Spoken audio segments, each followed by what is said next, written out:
Hey guys, I just saw Extremely Wicked, Shockingly Evil, and Vile. It's a movie that stars Zac Efron, Lily Collins, John Malkovich, and Jim Parson. It's a film by director Joe Billinger, who also brought us the Ted Bundy tapes earlier this year. Now, I haven't seen the Ted Bundy tapes yet, but from what I understand, this movie takes a different approach, so if you're looking for a reenactment of the tapes, you might be disappointed. Otherwise, I felt this is a very decent film. What can you expect from Extremely Wicked, Shockingly Evil, and Vile? Other than a mouthful of a title, you can expect to see an engaging story from a unique perspective and great acting. Let's jump right into the review. The story of Extremely Wicked is told through the perspective of Liz Kendall, the girlfriend/fiancée of Ted Bundy. This was a bit of a risk, but ultimately pays off. It seems like Netflix is trying to produce films that share different experiences from familiar stories, such as The Highwaymen that came out last month. But that's a review for another day. Following Extremely Wicked through Liz's perspective helps audience get a better understanding of how manipulative and charismatic Bundy was. The movie doesn't show any of the murders except for one at the very end. I really like that they went about this way because you only saw Bundy as a normal person, the same way his friends and family saw him. Most people only know about Bundy from the news coverage, so we already have a predetermined opinion of him, which is something the film also addresses. The movie doesn't try to argue that Bundy is innocent, instead it explains why some people thought he was innocent. Zac Efron's portrayal of Ted Bundy portrayed the serial killer in a charismatic and charming way. Some people had a problem with the film glorifying Bundy, but that's kind of the person he was.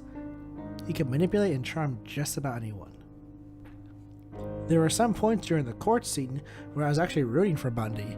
I then had to remind myself, wait a second, this is Ted Bundy. The biggest problem with Extremely Wicked, besides the long name, was that it starts to drag towards the end, which is a shame because the ending court scenes are easily the best part of the film.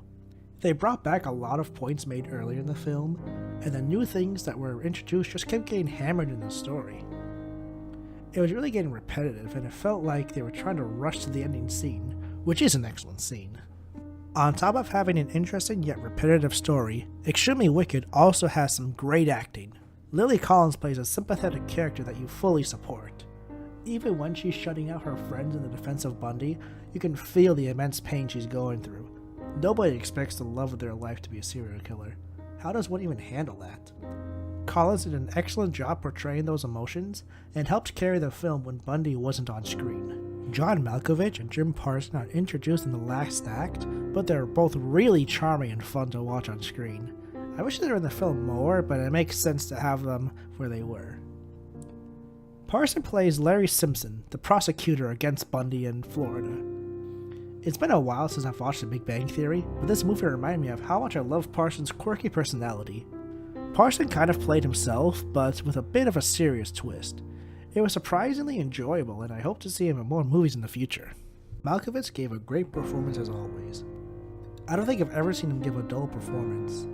I like that he's been involved in a lot of Netflix films lately. In this movie, he plays Edward Cowart, the judge of Bundy's trial. Malkovich and Efron have a really good chemistry. It was a nice surprise to see the two work so well off each other. You can tell Cowart's not buying any of Bundy's story, which forces Bundy to be extra charming and witty, but it ultimately fails. Speaking of Bundy, we can't ignore Zac Efron's amazing performance as a serial killer. This was easily the best performance of his career. Like I said before, Efron's charismatic, witty, and overall enjoyable on the screen. It's an interesting way to portray Bundy, and I understand people's objection. But it just added to the sense of mystery and suspense the film brought. Throughout the movie, you're thinking to yourself, when is this guy going to snap? Despite being charming, Efron's body language had this undertone of insanity. You had no idea what he was going to do, but he kept his composure throughout it all. By the end of the movie, Bundy's personality slowly transitions from witty to psychotic. This is an instance of someone who deserves an Oscar nomination, but will probably be snubbed. Hopefully this is a good sign for Efron's future. I really loved his performance, and I want to see his career continue to go uphill. Overall, I recommend seeing Extremely Wicked, Shockingly Evil, and Vile.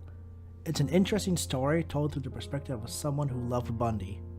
If the story doesn't attract you, then the excellent performances from the cast should catch your eye. If you're looking for the cinematic portrayal of the Ted Bundy's tape, you might be disappointed. This movie focuses on the trial and outside perspectives. It gives you a new way to look at one of history's most infamous serial killers. If you have Netflix, you should definitely check this out. My overall rating for the movie is going to be a 4 out of 5. Thank you guys for watching my video. If you liked what you saw, don't forget to hit that thumbs up button and subscribe. Thank you.